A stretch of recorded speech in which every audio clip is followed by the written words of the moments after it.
1945-yilning beshida bir xat topshirib oldim. Ko'zimga ishonmaydim. Menga kimmi xat yoza? Tuqqanlar? Ular xatni Qashqarga borib pochtaxonaga salamdi. Yo'q. Ular mening hayot ekanligimni, nadiligimni qandoq biladi? Konvert ustida Xitoycha aniq qilib mening ismim yozig'liq bo'lg'ashqa, menga xat yozish ehtimoli bo'lgan odam yo'q deyamadim. Xat xeyli qalin edi. Evet kuchi Uyg'ur Odil degan biri ekan. Xatni xato kelgan bo'lsa deb aytishga oldirmay, o'rib-cho'rib uzoq tekshirdim. Tamg'ida Chongqing degan xatni ko'rib hayronligim texmo ochdi. Xitoydan avatilgan edi. Ammo Xitoyda mening tanishim bormi edi? O'yla hech aqlimga birini keltiramadim. Uyg'ur Odil degan kimdi? Meni qandoq biladigandu? Balkim men orqali men biladigan yana biriga havola qilgan xat bo'lsa, bu farzim xeli aqlga uyg'undek qiladi. Shunga endi tepishmoqni yeshish uchun xatni etishga qaror qildim. Xeli ko'p varaqliq bu xatning beshi shundoq boshlanibdi. Qadrlik Sabit, yaxshimisan? Uyg'urcha yozilgan bu xat menga xitob qilyotdi. Shunga uning boshqa biriga havolasi bo'lsa, shu chaqda ko'raman qani deb o'qishga boshladim. Balkim sen bu Uyg'ur Odil degan kim bo'ldi hamdi deb hayron bo'layotgansan. Men Hoshur. Ashu sen bilan bir mahallalik, sana shiram tuqqan keladigan Hoshur edi. Oho, ma ishni ko'rsla. Bu Hoshur edi. Qandoqsiga Uyg'ur Odil bo'lib qoldi. Qandoqsiga Xitoyga, Chongqingga berib qoldi. Menda uyg'ongan bu qiziqishlarga bu xat javob berishi mumkin. Shunga ashu qiziqishimni bosolmagan holda davomini o'qishga boshladim. Ashu qarashada sen bilan ko'rishgandan keyin beshimga kelganlarni sana so'zlab beray. Janubga chekinish boshlangandan keyin men shu Tungallarning to'pidan chiqamay billi yurdim. Aqsu atrofida Abduniyazning pitirab ketgan askarlaridan bir qismini Tungallar yig'ib oldi. Mana shularning ichida Rahim bor ekan. Har holda tushkun qilgan yerlarda bir-birimizni ko'rib, bir-ikki og'iz ahvollashib turdik. Bu mu cho'ng tasalli ekan. Bizni hammadimi bek azoblig'ini Tungallarning bulang-talanglari edi. Ko'z oldimizda bizning xalqimizni azoblasa, hatto o'ltirsa, bizning qo'limizdan hech ish kelmasdan ko'zimizni paqirtib qarab turish naqadar dahshat. Rahim ikkimiz qochishni o'ylashmadik emas, o'yladik. Ammo qochib nega bormiz degan savolga javob topolmadik. O'ylamamsan, har ikkimiz yetim chikanmiz. Borar yerimizning tayini yo'q ekan. Yurt bor emasmi desakmi, ammo shu o'rislarning hisob elishidan qutulg'ili bo'lishiga ko'zimiz yetmaydi. Shuning bilan men dedimki, Rahim adash, Tungallar bilan Xitoyga boraylik. Shu yerda bir o'qish yo'li bo'lib qolsa, yo bulardan qochib davlat armiyasiga qo'shilib ketsak, obdaroq ishlasak, martabamiz o'sib qolsa, keyinchi iltimos qilib yurtga qaytib kelsakmi, beshimizni ko'tarib yurgidek bo'lamiz. Rahimning hech qanday bir fikri yo'q edi. Uning tushanchisida ichkiri xuddi jahannamning o'zi bo'lib, u yerda bizlarning yashashimiz mumkin emas edi. Ammo men 10 yoshimdan boshlab Xitoylar bilan birga bo'lg'ashqa, ichkiri haqida bir oz ko'zim oydin edi. U yerdagi o'qish fursatlari haqida ko'p anglaydim. Mening toza cho'ng o'qishda o'qig'im bor edi. Bu qitim bir talay sinab beqishga bel bog'ladim. Ammo qachon, qandoq yerda qetishimiz haqida bir aniq uqumimiz yo'q edi. Shundoq qilib, Tungan qo'shinida ketdik. Mafuyan qo'shini deydik. Aslida Mafuyan Xotan daryosi bo'ylab Aqsudinlar takli makonni kesib o'tib, Xotanga kelib joylashibdi ekan. Keyin barliq chechilib ketgan Tungan qo'shinlari uning atrofida birlashdi. Biz aslida Maxusanning oldin yurgan qismlari bilan edik. Maxusan ko'kravatda bizni tashlab g'oyib bo'lib ketgachga Tungallar ikkiga bo'lindi. Ba'zilar davomli yurish qilishdan voz kechib, shu yerda oqidan kelayotgan Bayzili brigadasini saqlamoqchi. Ba'zilar yana burunqi saltanat surgan yeri Xotanga berib, Mafuyan atrofida birlashib, Xotanni saqlab qolishga urinib boqmoqchi bo'lishdi. Biz Xotanga atlangan qism bilan ketdik. Xotanda Mafuyanga qatildik. Ammo qarshilik qilish haqida so'z bo'lmadi. Ma Zhongyingning Sovetdan avatgan xatiga ko'ra qarshilikni to'xtatishga ma'qul bo'lgan. Yakandagi Sovet qo'shinlariga sadoqat so'zi bergan bo'lishdi. Yekendiki tərtibki selishda Bayzilı barlıq qoşunlarga baş qilib qo'yilgan bo'lib, Mafuyan Bayzilıga itoat qilish kerak edi. Bayzilıning qachishi bilanla Mafuyan muoqidan qachishga yuzlandi. Lobdan chiqib uzun mangmayla Ruslarning aeroplanlari ustimizda paydo bo'ldi. Qandoq dahshat! Bu qag'jirgan tuproq bombaning portlashlari va pilotdan etilgan o'qlardan shundoq to'zon ko'tarildiki, qiyomatning o'zi. Hech nimani ko'rgili bo'lmaydi. Shalang to'g'raqlar orasiga, quruq yaqinlarning qirg'oqlari tuviga o'zimizni atatdik. Aeroplanning ovozi tinchib, soatlar o'tgandan keyinmi texi oshu qorong'uchilik besilmaydi. Mana shunday qilib, aeroplanlarning parakandichiligidan qutulmasli bo'ldik. Nurg'un odam o'lib, at-uloqlar hurkib qochib, haddi hisobsiz qoral, o'q bayovonda qoldi. Ammo hujum tinchib, sepimiz asliga kelgan hamon bizlardan yenimizga qoral yoshirmaganligimizni tekshirib turishadi. Ondan bu qalaymaqanchilikda o'zaro suiqasdlarmi rosa chekkiyatdi. Aslida bir asabdishini bir tal tanga uchun o'ltirishayotganlar endi bu fursatda adab ketdi. Niyedin boshlab biz taq tarafga qochdik.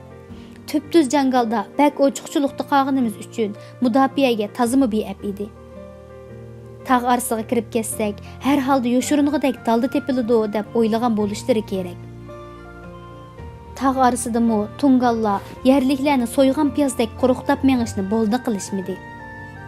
Bu vahshiyliklarni til bilan ifoda qilg'ili bo'lmaydi. Havo hujumi yanili bo'lib turdi. So'g'uq tushgan edi. Üstümüz yelang edi. Ba'zi kechalari ba'zi askarlar so'g'uqdan o'lib qoladigan ishlarmi ko'rilib turadigan bo'ldi. Tog' oralarida yavoyi to'ygilar pitirab ketgan mallar ko'p edi.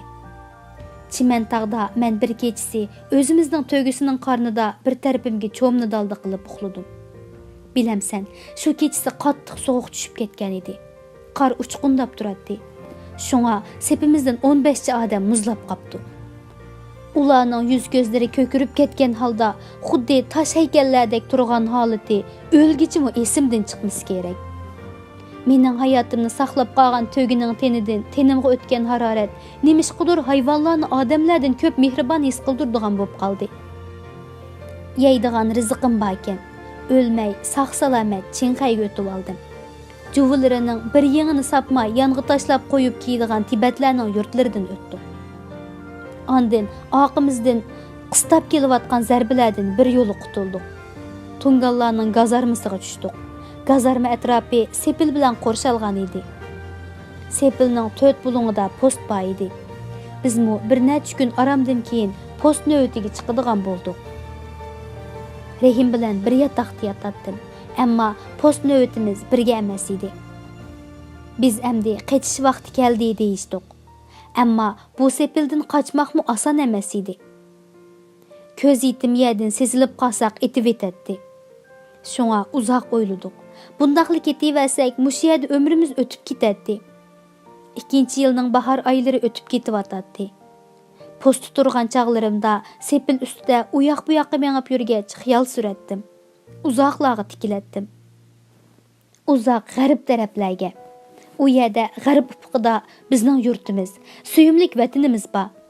Biz vatandan shunchalik uzoqlarda, xuddi ozg'an qo'zilardek, yot bir to'p ichida, xuddi o'chki podisi ichiga kirib qolgandek edik.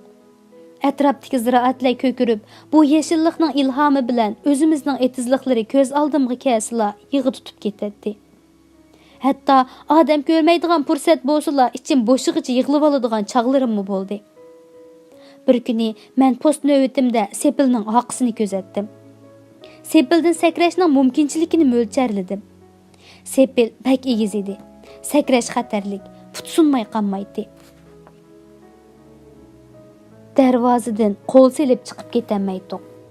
Sepilda u yoq bu yoqqa mengib xiyol surib, birdinla ich tarafdagi oshxona yenidan sepilga chiqadigan pallampayning udulida orqa tarafda egizlab sepilga yetayli deb qolgan kul dovusini ko'rib qoldim. Voy isit, necha vaqtdan beri nimishga bunga diqqat qilmadimki-na? U kuni postdan tushib Rahimga buni dedim. Jiddiy tayyorlik qilib, bir kechasi qaysimizga post navbati kelsa, yana birimizni uyg'otib, sepildan ashu kul dovusiga sakraydigan bo'ldik. Tayyorligimiz nima bo'lsin? Barliq kiyim-kechaklarimizni yuyib, bir bo'g'jima qilib hozirlash. Andin yeydigan narsalardan bir oz eshinib yig'ib tayyorlash edi. Oshxonadagilarga qaqshab yurib, ba'zida ortiqroq mo'mi elib olatdik. Shundoq qilib, post navbatimiz kechiga almashdi. Bu Rahimning navbati edi.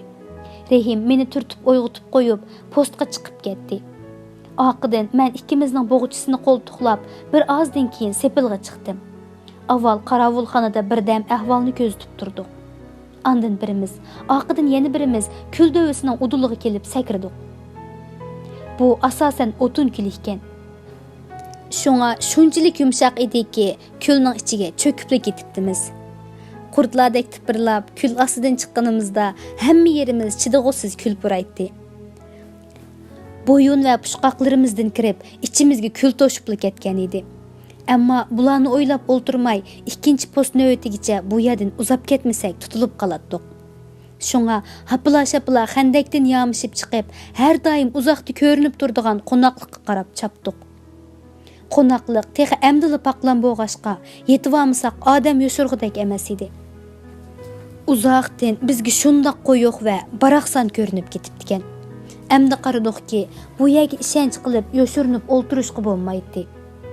Birdam esimizni elib bilib, darhol yo'lga tushdik. Har doim sepil ustida turib, "Ashu yoqqa qaytsak bo'ladi" deb pam qilgan tarafga qarab, qaytishni davom qildik. Taki Tungallarning kontrolligidagi rayondan chiqib ketmaguncha aramliq yo'q edi. Bir to'pilikdan o'tganda oldimizda kichik bir daryo ko'rindi. Allohga shukri, bu yerda yuyinib, kuldan tozalanib, kiyimlarimizni almashtira oldik. Ammo kechi bo'g'ashqa shunchalik to'ngdikki, tishlarimizning to'xtamay kasildishidan yangoqlarimiz telib ketdi. Tang atqanda bir mahalla ko'rindi. Bu yerda bizni qo'g'lab kelganlar saqlab turgan bo'lsa, ustidan tushmayli deb, etizliqlarning qirlari bilan mengib, mahallani chatnab o'tib. Etizliqda bir Xitoy bovay uchirdi. Biz uningdan Lanjuning yo'lini so'rdik. Ammo bu sahrolik qeri kentdan neri chiqib baxmag'ashqa bak aniq bilmaydi ekan. Shundoq bo'lsa-mu, anglaganlari bo'yicha aytib berdi. Bizning turgan yerimizmi aslida Gansu bilan Qinghayning chegarasiga yaqin yerda bo'lg'ashqa, 2 kun kunduzi bir hadaldan tepib uxlab, kechasi yo'l mengib yurib, Gansu tavasiga yetib ketdik. Shundan keyin qo'rqmasdan yeydigan narsa setib olish uchun kentlarga, bozorlarga kiradigan bo'ldik. Lanju shahrida Uyg'ur savdogarlarning bo'ladiganligi to'g'risida doim anglab turardik.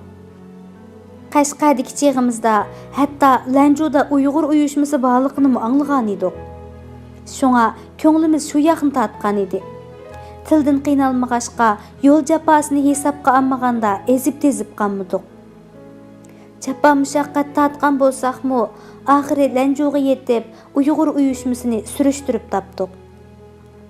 Degandek, bu yerda kelib ketib turadigan Uyg'ur tijoratchilar to'xtab o'tdi ekan.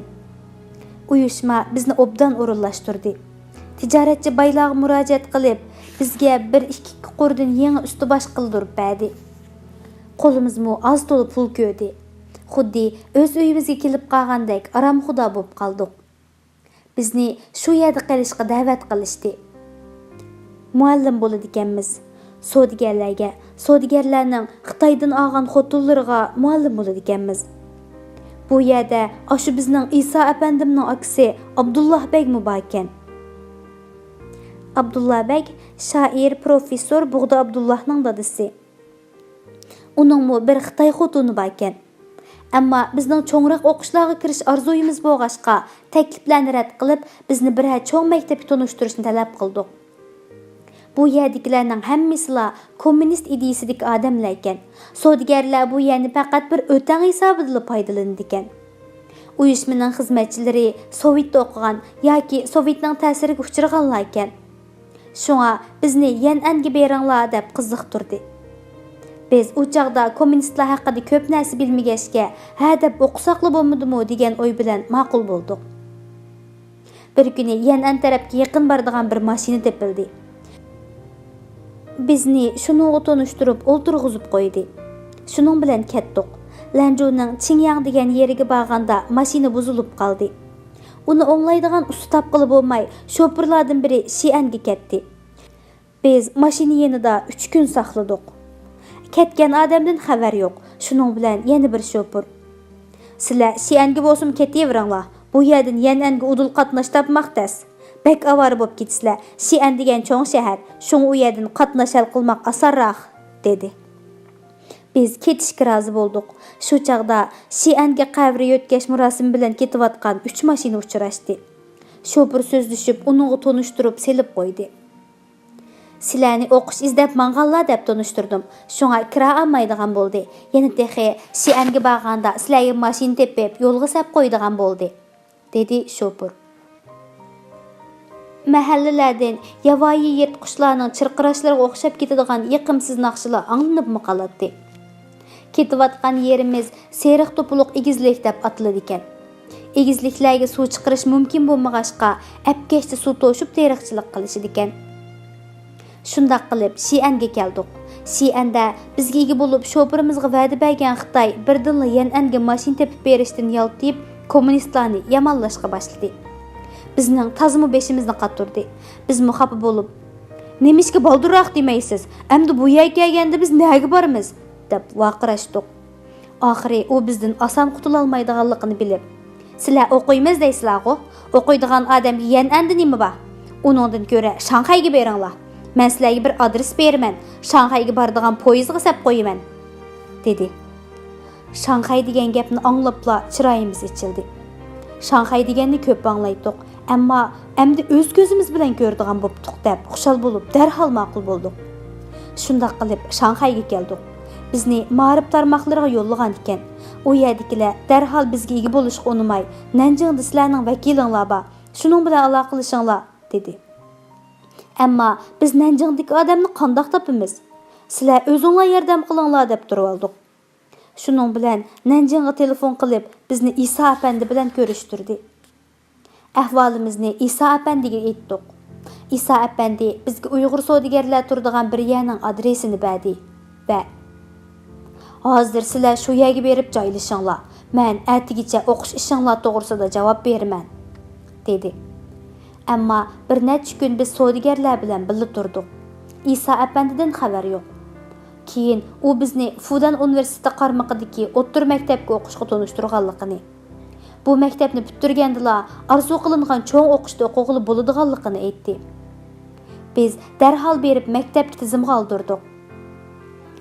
Bilamsan, mana shu chaqda o'ylab baqsam, bu Xitoy dengizida bir tal chavardek laylab yuribdiman. Uyg'urliqim unutilib, Xitoy dengizida g'arq bo'lib ketmay dedimda, Uyg'ur Adil degan ismni qo'llanishni boshladim. Maktabga shundoq tizimlatdim. Yangi ismim mana shundoq barliqqa keldi. Ondan o'qish boshlang'icha savdogarlarga mol elishib, tarjimonlik qilishib, yordamlashib jon baqdik. Bir necha kun vaqt chiqarib, Nanjingga berib, Isa Yusuf, Muhammad Imin, Mas'ud Sabiri apandilarni ko'rib keldik. Ular bizni yaxshi o'qinglar, keyin eng yaxshi universitetlarga kirishinglarga yordam qilamiz dedi. Shu yili kuzda o'qishga boshladik. Shanxayga yaponlar bostirib kirish oldida qoch-qoch bo'lib ketdi. Va ayni yurtimizda bo'lgan Tungan qoch-qochiga o'xshash. Uningda dahshatlikroq. Qisqasi, Fudan universiteti qarmog'idagi o'rta maktabni bitirgan chog'imizda maktab mudiri: "Hozir partiya va davlatning beshiga og'ir kun tushdi. Bizning ilmli harbiylarga ehtiyojimiz bor. Sizlarni harbiy maktabda o'qishga tavsiya qilaman", deb bek ta'sirli nutq so'zlagan edi. Ta'sirlanib ketib, harbiy maktabda o'qishga rozilik berdik. Keyin bu xiyolimizni 3 apandiga bildirgan edik. Xususan, Isa apandi partiya va davlatning beshiga kun tushganda mushundoq qara og'ininglar bek yaxshi bo'pti deb bizni maqtadi. Muhammad Imin apandi bo'lsa, millatimizning ilmli harbiylarga, harbiy qo'mondonlarga texmi ehtiyoji bor. Bo'pti, o'qinglar. Bir kunlari millatinglarga asqaytib qolasizlar dedi. Shundoq qilib, butun 2-dunyo urushi davomida hayotim maktabda o'tdi. Huangpu harbiy maktabi deganni anglagan bo'g'oyding. Sun Yat-sen apandi o'z qo'li bilan qurgan. Qurilgan kunidan tortibla Zhang Weiyuan janoblari o'zi maktab mudiri bo'lib kelayotgan oliy bilim yurti. Men mana shu katta maktabning motorlashgan qism fakultetining o'quvchisi bo'lib qolgan edim. Urushning kasofatidan fakultetlar tarqoqlashtirib etilgan ekan. Bizning fakultet Yunnanning bir yezisida qaror topgan edi. Yunnan desem aqlingga nima keladikin bilmayman. Yunnan deganning go'zalligini tasvirlash uchun sen bo'lsang eding. Balkim ajoyib she'rlarni yozib bitarmidinkin? Ammo men sendek shoir bo'lmag'achqa bu yerning go'zalligini tasvirlab berolmayman. Bu yerdagi yap-yeshil va nayzidek tik tog'larni bular shilin, tash o'rmon deb ataydi. Suv ichidan xuddi daraxtga o'xshash tik o'sib chiqqan qiyo toshlarni ko'rsang, aqling hayron qoladi. Men baribir sening ko'z oldingga ayni bo'yicha kelturgidek tasvirlab berolmayman. Bu tash o'rmonning orasida laylab yurgan oq bulutlarchi. Ba'zida bulutlar tash o'rmonning osti tarafini ko'mib yetdi. Yap-yeshil uchlar ap-aq bulutlardan unib chiqqandek ko'rinadi. Senmi bir ko'rsang eding. Aslida urush oxirlashmagan bo'lsa, bizlar kapitan yoki leytenant unvoni bilan oldingi safga boratdik. Ta'limimizga urush tugagan vaqtga to'g'ri kelib qoldi. O'qish bitirish murosimimizga Jang Wei Yuanjang o'zi keldi. Chunki u maktabning mudiri bo'lg'achqa har yil o'qish bitirish murosimiga kelmay qolmaydi. Bizning fakultet o'quvchilarini aeroplan bilan Bermaning dengiz bo'yiga olib bordi. Bu yerdagi portda Amerikaning Xitoyga bergan yordam buyumlari bizni kutib turardi. Bularning ichida Dajuji, cho'ng ko'zubluq mashina, Shauduji mashinalar bor ekan. Biz bu mashinalarni Yunnan Berma tosh yo'li orqali haydab keldik. Yunnan Berma tosh yo'li desam, ko'z oldinga qandoq bir yo'l kelyotdi ekan? Bizning Qashqa Urumchi tosh yo'limi? Yo'q do'stim. Bu ashu Yunnandagi suv, o'rmonning davomi, ko'k va yeshil rangning giralishib ketgan dunyosi. Bu yerdagi o'rmonlarda odam o'zini yuturib qo'ymasa g'alat. Har yoqqa qarasang yeshillik, yeshillik. Yangi ish taqsimotini kutib, Chongqingda Nanjing qo'ldan ketgandan keyin poytaxt Chongqingga ko'chgan edi. Chongqingda yurgan kunlar edi. Yurtni seg'inishdimmi aytavur, yurtimizga aloqador xabarlarga hezi bo'pli yuratdik. Gazetlarda yurtimizga aloqador xabar ko'rib qolsa, qonmay o'qiydik. Shug'unisi pek qisqa bo'ladi. Bu mezgillarda Wu Zhongshin yangidan tashkillangan hukumat tarkibi tizimligi e'lon qilingan bir gazetni ko'rib qoldim. Qarasam, yezigilik nazorati qarmoqida sening ismingni ko'rib, ko'zlarimga ishonmayli qoldim. Voy, bu shu bizning Sobitmidi? Qandoqlarcha Urumchiga kelib qola? Ismi o'xshaydigan boshqa birimidir? Qarasam, dadangning ismi shu. Ya tavakkul deb bu xatni yozyapman. Agar bu sen bo'lib javob yozib qolsang, keyingi xatimda qolgan gaplarni yozaman. Xatimning oxiriga adresimni yo'g'on qilib Xitoycha yozib qo'ydim. Agar javob xat avatadigan bo'lsang, shuni o'qishtirib ko'chirsangmi bo'ladi? Epang ba o'qishta olaysan. Yoki shuni o'zini kesib elib konvertga chaplasangmi bo'ladi? Uyg'ur Adilning xati sifatidagi bayonlar 1987-yil kuzda Uyg'ur apandi 50 yil o'tib yurtga kelganda muallifning uyida o'z og'zi bilan so'zlab berganlarini asos qilib yozildi. Abdurdin.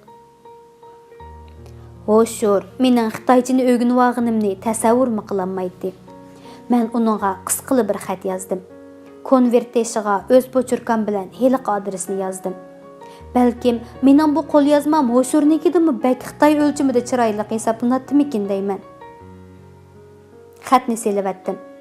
Ammo uning yana bir xati keldimi yo'q bilmayman. Uning ikkinchi xatini topshirib olgacha men Kashdalarga yana falokat keldi.